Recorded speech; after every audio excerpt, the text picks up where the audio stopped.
Hi, everyone. Good morning. Good morning, everyone. It's so nice to see that you guys are here. Oh, we want to watch the announcements again. I guess we didn't hear it the first time. All right, so as you can see, I am very excited to share with you something that's been going on in my heart this morning. And I'm really excited because actually Pastor Joe he couldn't make it. And actually he was telling me earlier that he had a gig to play in Wyoming, and that's where he was last night. But he said, I actually thought I'd be able to make it on Sunday, but I didn't realize how late I was playing. So I was like, wait, you were actually planning on still making it to Sunday service, even though you were playing a concert in Wyoming the night before? And he was like, yeah, of course. But unfortunately, it ran a little bit later than he thought, so he thought to ask me, and so I'm really excited to be here this morning to share with you something that I've been really inspired about this past week. But first of all, I think it's really good to just turn around and say good morning to someone. I feel like there's a lot of people that crept in. So if you just turn around and say good morning to people, welcome them in. Happy Sunday.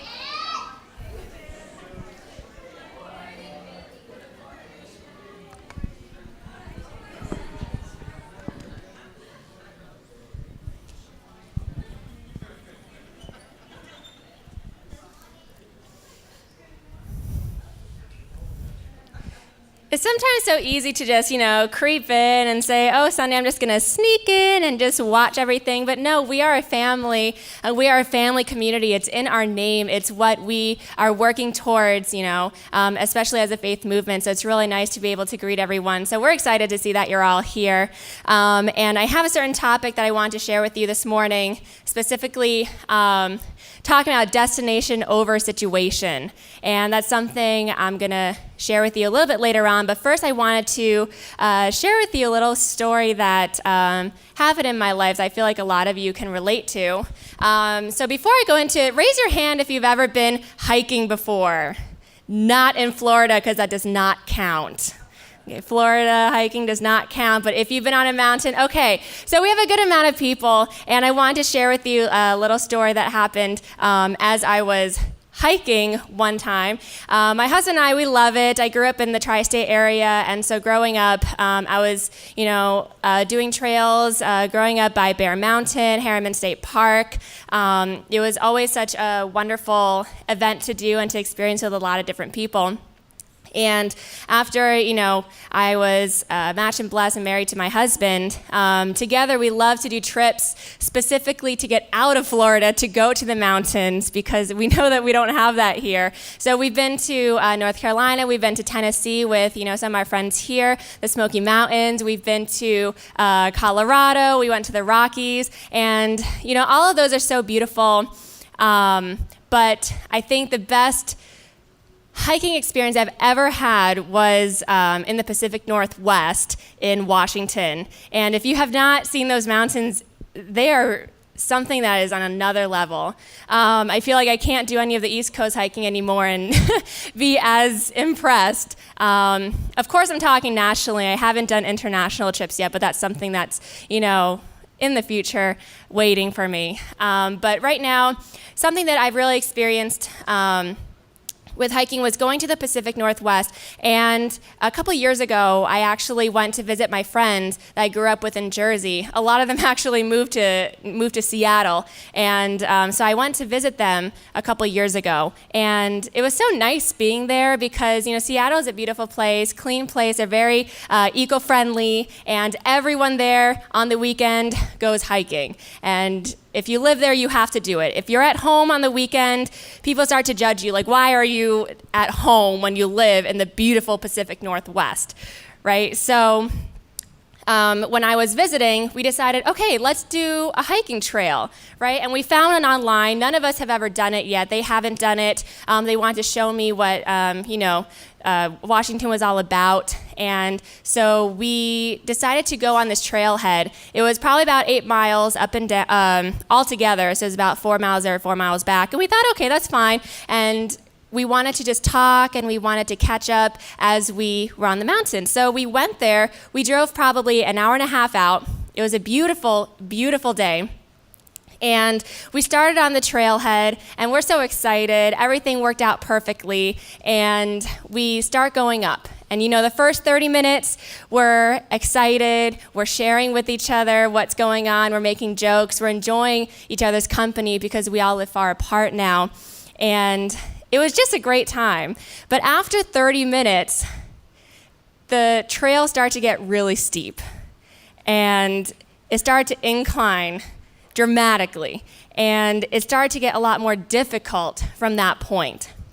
And after 30 minutes, we just started not even talking anymore because it wasn't even worth our breath. We were just starting to enjoy each other's company, but we were really just trying to make sure that we were not going to pass out, that we were not going to faint, that we kept moving forward, but it was really difficult. And how many of you know that hiking, as you go up the mountain, it starts to get harder and harder, right? To the point where you're breathing like this, but you actually don't want to stop because you don't want to look like the weak one out of everyone that you're going with, right? So everyone else is going, so I can't stop, otherwise I look out of shape compared to everyone else, right? So you're kind of pushing yourself along, and that's kind of what was happening with me, is that, we all just stopped talking and we couldn't even really think about conversation anymore. We were just trying to survive at that point. And it got to this point where it started to become so difficult that I started to have all these other thoughts come in my mind, right? And these thoughts started to sound like, you're not going to make it up the mountain. Your knees are shaking. Your calves are hurting. Your feet don't want to move anymore. Why don't you go back down, and instead of, going up the mountain, why don't you just catch up with your friends at a coffee shop where you can just sit and relax and have a cup of coffee? And, so these thoughts started to creep into my mind, right? Oh, why don't you just stop here and go back down? You still have not even halfway left. You have more than that, right? As you know, when you start going hiking, it starts to get difficult to the point where you start having other thoughts distract you, right? From getting to where you want to go. And we didn't even know what was at the end. And because we didn't really know what was at the end, it's so much easier to fall into those thoughts of, you can't do it, it's not worth it, just turn back around, right? And this is kind of what I wanted to talk about today, because a lot of times we're always going towards something, and we're going toward a certain goal, a certain destination, right? But oftentimes we get caught up in those voices. We get caught up in those distractions and other things that make us lose sight of where we're actually headed. And this is the key reason to why many of us start losing our faith in God, our faith in true parents, our faith in what our whole movement is about. We start to lose sight of that because we start to put our faith into other things around us, and we start to lose sight of our intended destination, and we start to focus on our current situation. And at that point, we start saying, I don't really feel God anymore, or I'm just not inspired anymore. I know I've heard a lot of that from people here, that I'm just not inspired anymore, right? And there's two reasons I want to focus on that really push us to that certain point. And the first thing I want to talk about is distractions. Okay, that life comes with distractions. And here are just a few I want to focus on, because these things can really distract us from focusing our faith and focusing on our relationship with God. So the first thing is money. And money is a big thing, right? And it can be a great thing as long as we use it to help God, to help the world. But a lot of times, instead, we just think, I don't think I could tithe this week because I really need to put a little bit more in my 401k, or I need a little bit more cryptocurrency because my future self is really going to thank me later, right? So we start to put our money more into other things, but then we stop putting it into what actually matters, right? And then that's when money becomes a distraction, is when we start to put more value on money than on God. The second one is media. And I think in this day and age, that is probably the biggest distraction that we can have that takes us off the path of our life of faith, right? Media is so important because it can actually be a great tool to help us connect together globally, to help us to reach to other people that are thousands of miles away. And it can really be used for something good, but a lot of times it can be switched and used for something that can distract us, right? Maybe we have a thought that we want to say, okay, I really want to pray a little bit more in my life. I need to start praying a little bit more, or I need to start reading a little bit more. I want to start reading scripture a little bit more and to connect to God. But at the same time, the Heat and the Cavaliers game is going on for another 2 hours. And then after that, I still have to watch the next episode of Terrace House. Otherwise, I'm just not going to catch up. And then by the time you know it, it's about 1 o'clock. And you don't have time to pray. You don't have time to read anymore because you're so fixated on the certain media outlets that are around you. And as we start focusing and watching more of that, we start to push God away. And that's when it becomes an issue, right? The next distraction is relationships. And relationships are actually one of the best ways to feel God's love and to feel God's happiness and to feel God's joy. But a lot of times, we put our value only in our relationships with our parents, only in our relationships with our siblings, or our husbands, our wives, our friends, and we don't put any attention on our relationship with God, right? And I want to give you a certain scenario. I have a coworker, her name is Anna, and she was telling me how she's really good friends with, we'll call friend A, okay? So Anna and friend A are really good friends. They grew up together. They get along.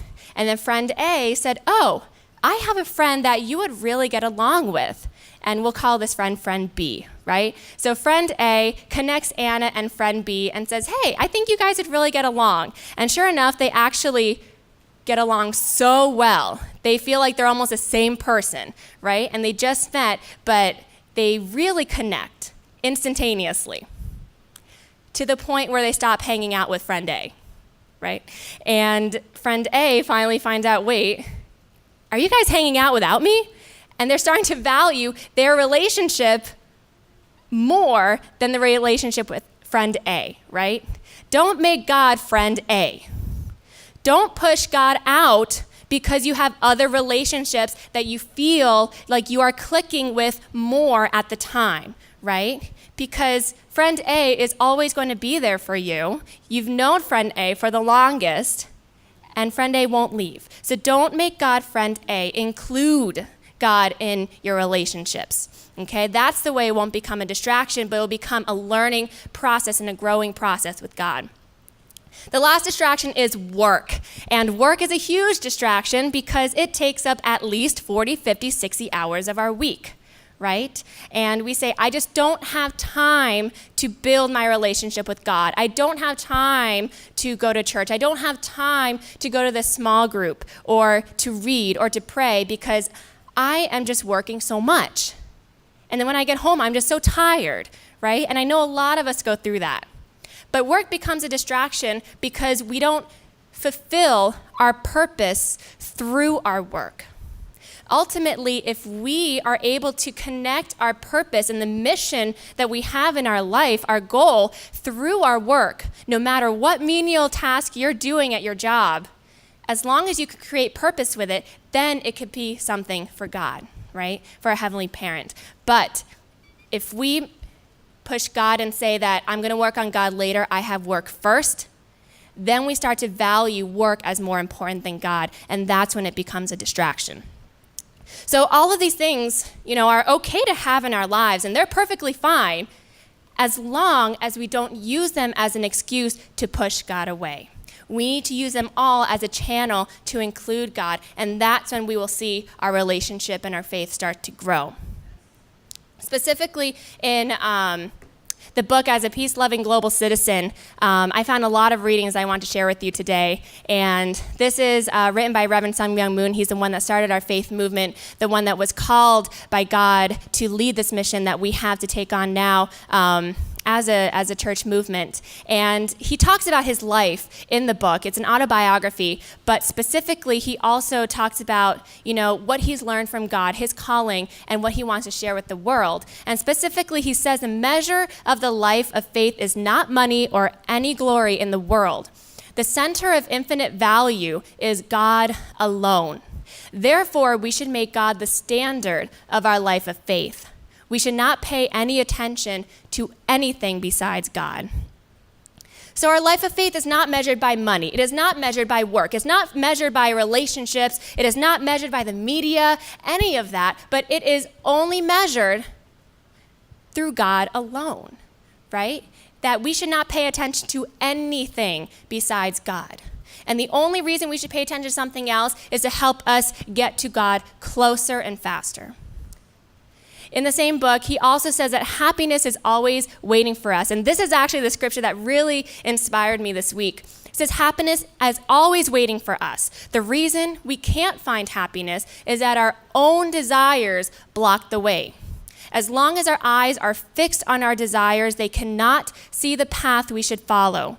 We are so busy trying to pick up the scraps of gold lying on the ground near us that we do not see the huge pile of gold that is a little way up the road.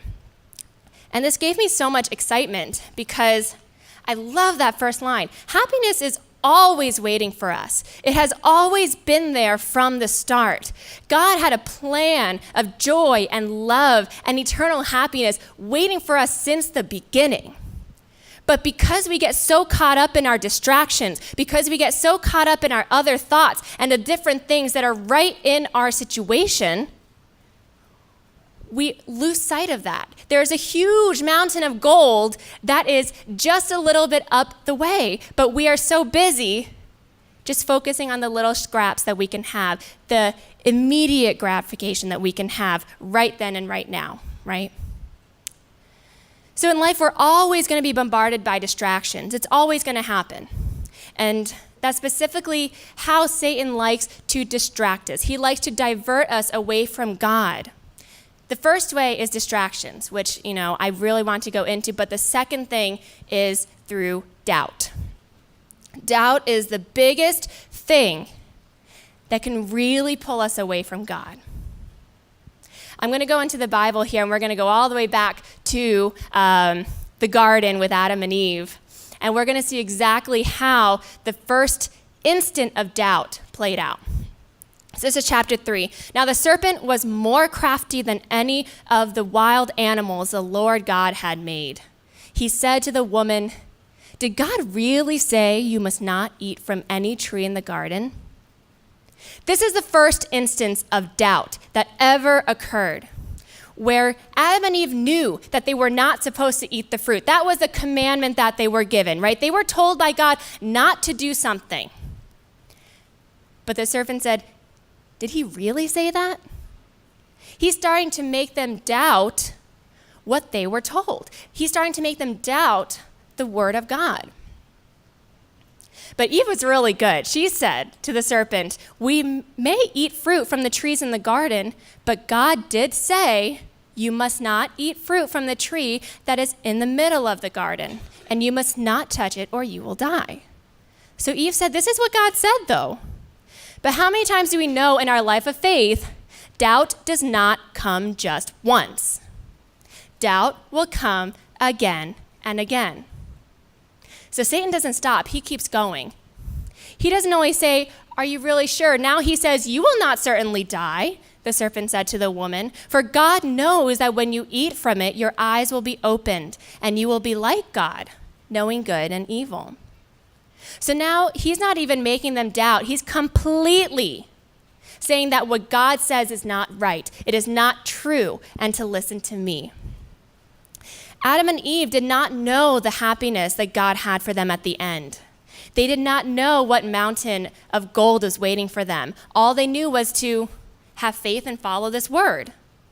And so when the moment of doubt came, it was so easy for them to fall into that and to listen to that. And that is how the fall started. So Adam and Eve, they didn't know that value of the destination that God had. So when an opportunity came for them that sounded more desirable than the opportunity that God had for them, they took it and they jumped on it. And this is exactly why on the life of faith, we always come with doubt. When Satan, what he tries to do is to make us doubt what God has in store for us. And he is always trying to discount what God is saying and saying that what he has is better than what God has. And because of that, we start to lose sight of our destination. when the world and when Satan tells us that all these things are much more pleasing, when they tell us exactly what we want to hear. So you have to understand that wherever there is faith, there will be doubt. You are going to find it. You are going to confront it. Every single one of us is responsible for our own journey of faith, but we are also each responsible for recognizing and overcoming the obstacles of doubt that come our way. When we start to believe the voices of doubt and we start to believe the voices of rejection, then we begin to lose sight of our destination and we start to focus more on our situation, which is, oh, this must not be true. I don't know if I should believe this, right? Those thoughts are the doubts that are going to confront you, and it is your job, it is our job to push those away and keep moving forward. I love how the Divine Principle puts it in chapter 5.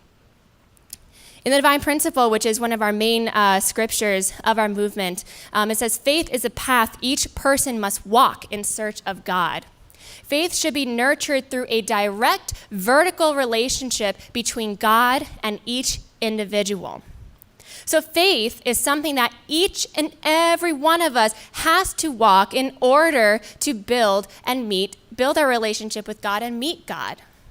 It is our own responsibility. Nobody else can do it for you. And each and every person is going to have doubt along the way. You are going to have distractions along the way. But it is your responsibility to push that aside and focus on a direct vertical relationship with God. And that's why they say it's vertical. We are constantly moving upward and growing forward toward God, and we're not supposed to be going sideways to any of the distractions that come our way. Reverend Moon, he goes back to the fall, and he says, why did Adam fall? He fell because he lacked faith. Faithlessness was the first cause of the fall. Consequently, we must go the way of faith. Through our faith, we should reverse the effects of our ancestors' fall due to their lack of faith. Then we can go upward. And to go upward, even beyond the point where our ancestors fell, we must have absolute faith. And that's why he stresses absolute faith, so important. Not just any faith, but absolute faith, where you're absolutely clear that no matter what is happening around you in your situation, no matter what distractions are coming through your mind or the doubts coming through your thoughts, you are going to keep absolutely moving forward and only looking at the faith that is lying ahead. That's why he calls it absolute faith. And the reason why it's so important to have faith, but it's also so difficult to have faith, is because that is what caused the fall. And if we are able to do what Adam and Eve couldn't do, and not listen to the voices, but to focus on the mountain of gold that God has for us at the end, then we can even surpass where they were and get closer and closer to God. And so you actually might be thinking in this situation, okay, but I know that I have distractions. I know that I have doubt. I know that happens every single day. But my main obstacle is thinking, why should we even have faith at all, right? Why should I even believe in what our true parents gave to us? Why should I even believe in this movement that is here? Is that pile of gold at the end even there? Is the idea of heaven and the idea of God even real? And I know a lot of our young people start to have those thoughts come into their minds. Is this even worth it at all? Well, I want to go back to my hiking story to explain that. And I actually wasn't done. I didn't go back down the mountain. Okay, I kept going, but I felt that was probably one of the hardest hikes I had because it was constantly moving upward and upward. And it started, when I was hiking on that mountain, it started to get so difficult. Not only that, but because we don't even see what's ahead, we don't even see where we're going, we just see a bunch of trees over and over again for the first 2 hours, right? How many of you know for the first 2 hours of hiking, you don't really see anything.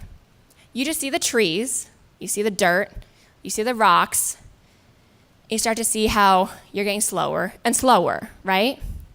And because I didn't see what was ahead, it was so easy for me to have thoughts that I wanted to go back, that I just wanted to stop.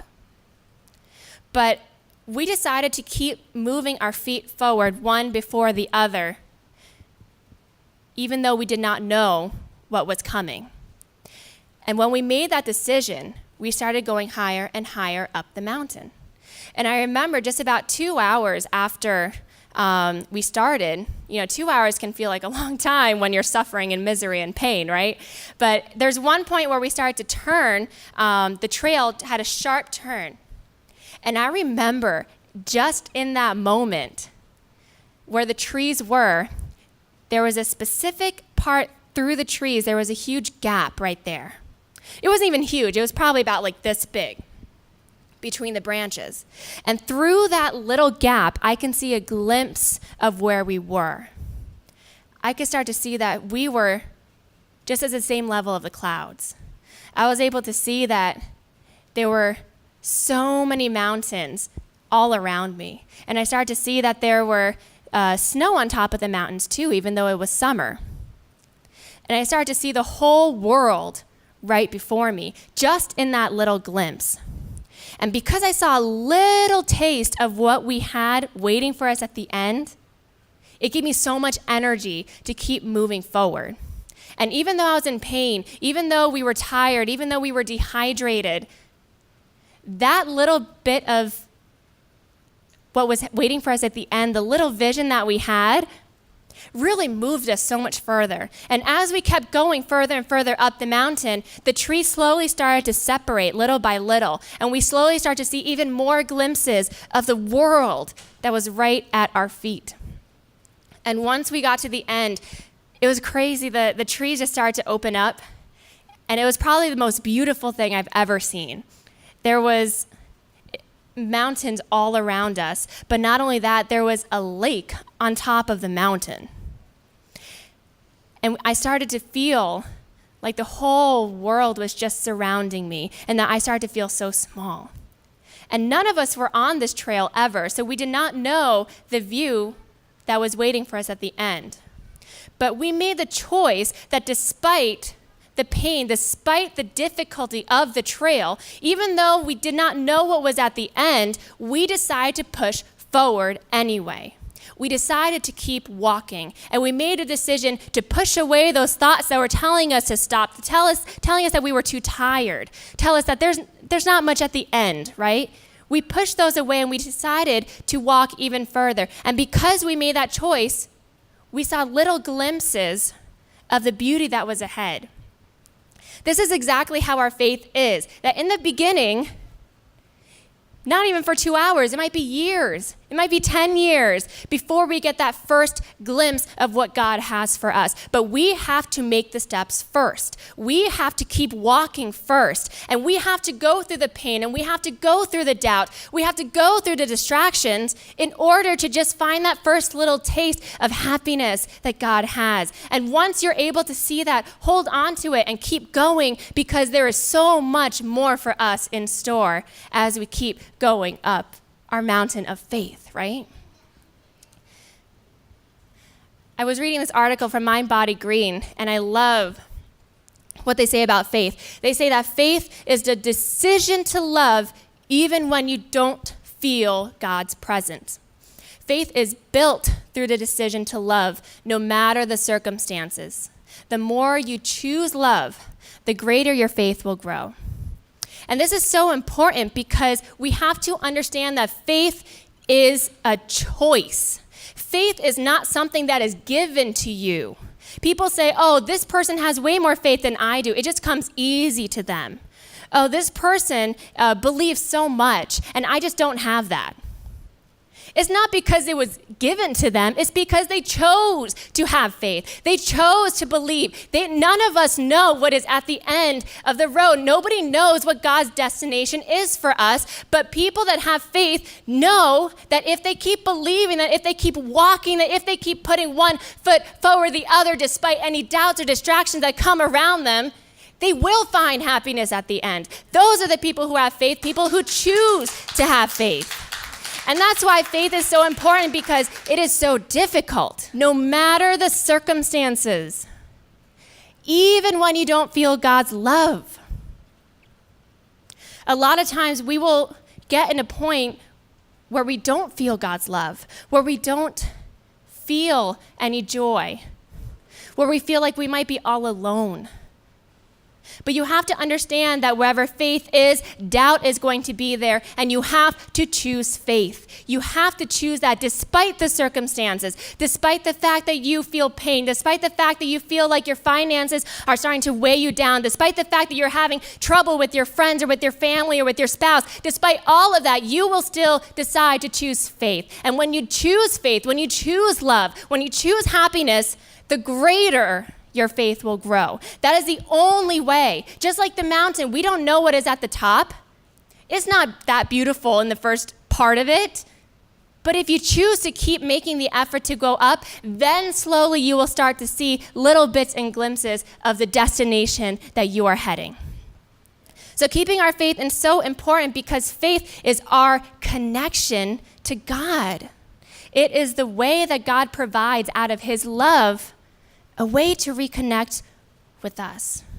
And ultimately, we cannot do that ourselves. We cannot save ourselves. We need to latch on to him. We need to latch on to our heavenly parent through our true parents. Otherwise, there's no way you can go up that mountain.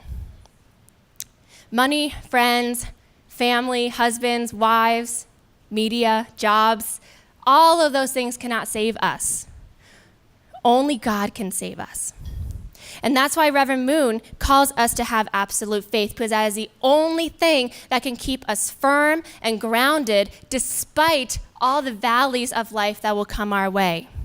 We know that there are going to be potholes on the road. We know that we are going to come up to obstacles in our lives, things that will challenge us, things that will try to break us. And that's exactly what happened to Adam and Eve too.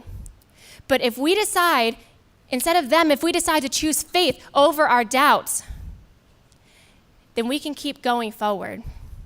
Persecution, judgment, criticism, tragedy, loss, all of those things can shake a person with weak faith. All of those things can bring doubt into their minds. But if we stay strong in who we are and keep our eyes focused on the truth that we have, then we will not be shaken. You have to remember today that your destination is worth more than your current situation. It doesn't matter what is happening around you. It doesn't matter what kind of voices are flooding through your head. It doesn't matter what is happening with your family, what is happening with your job, any pain that you're having, any confusion that you're having. You will get to a point where you will not feel God at all. But that is your opportunity to choose faith over doubt. Reverend Thompson says, doubt your doubts and believe your beliefs. Take those doubts and doubt them. Push them aside and choose faith. Choose the path of the unknown. None of us know what is going to be at the end of the road for us. Nobody knows, but all we know through reading the scripture is that our mountain of gold is waiting for us at the end. Happiness is waiting for us at the end, but we have to choose to ignore the scraps of gold on the side of the road and keep moving forward. Happiness is there waiting for us. But we need to remember that our destination is worth more than our current situation. So I encourage you to choose faith. You are going to have little bits of doubt, little bits of distraction come up every single part of your day. But the more you choose faith, the more God will be revealed to you. He cannot come to you, you have to go to him. And I encourage you this week to make that decision.